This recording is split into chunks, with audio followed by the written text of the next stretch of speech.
السلام عليكم البنات، كي دايرين؟ لاباس عليكم؟ كي دايرين مع الصحه؟ لاباس؟ نتوما بخير؟ صحتكم بخير؟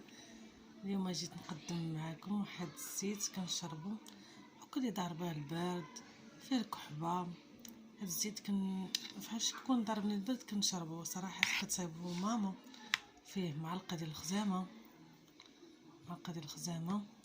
واحد 3 الفصات ديال الثوم والشريحه وزيت العود. هاد زيت العود كنديرو في حمام مريم، تيدار يطلق فيه هاد المكونات ديال الخزامه والثومه والشريحه مزيان. تقريبا كندير واحد نص كاس تاع زيت العود، كنخليهم يطبخوا مزيان في حمام مريم. طبخوا مزيان، فاش كيطبخوا تقريبا واحد 10 دقائق وكاك ولا 15 دقيقه طبخوا مزيان صافي. وكنصفيه وكنشرب هكا. فاش كنبغي ننعس كنشرب معلقه كبيره نعس، وكيحيد لك كاع داك الكحبه ولا كان ضاربك البرد زوين. دابا غنمشي نديرو في حمام مريم ونرجع لكم. بالنسبه هنا درنا في حمام مريم، شتي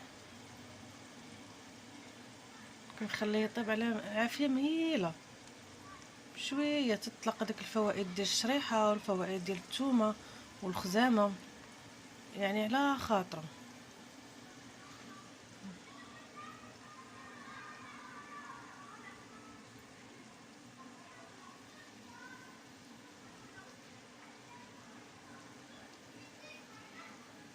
شويه اصلا كتكون مع العافيه ديالو مهيله وكيطيب على خاطرو، كيطلق كاع الفوائد ديالو. كيطلق عرفتي مزيان البرد، الا كان عندك البرد والكحبه وكتشربي واحد المعلقه بالليل وكتنعسي.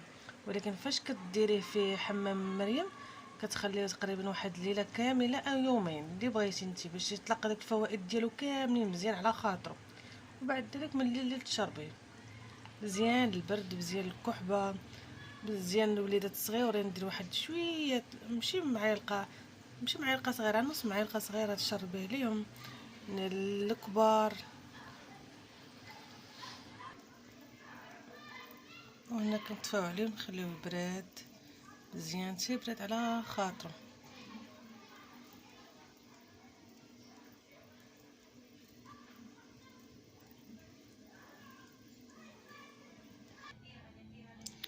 ايوا فاش كيبرد كنديرو في القرعه.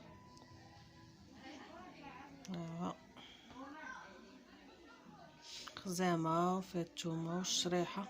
هذا زوين صراحه، زوين بالنسبه للكحبه والسعال، وبالنسبه اللي ضربوا البرد اكثر دابا في هاد الاوقات ديال البرد دابا والشتا وداكشي كينفع مزيان. كتخلي واحد النهار ويومين تقريبا تخليهم تيطلق مزيان صافي. كتبدا تشربي معلقه في الليل. اليوم شاركت معكم هاد الوصفه ديال ماما، ان شاء الله ايام اخرى ندير معكم وصفات ديال الشعر، وصفات ديال الجسم، تبييض ان شاء الله. يلا بسلام عليكم والله يعاون. وكنتمنى منكم ديروا واحد كومونتير زوين، واحد جيم، واحد تعليق. الله يجازيكم بخير وشكرا وباي باي عليكم. سلامه.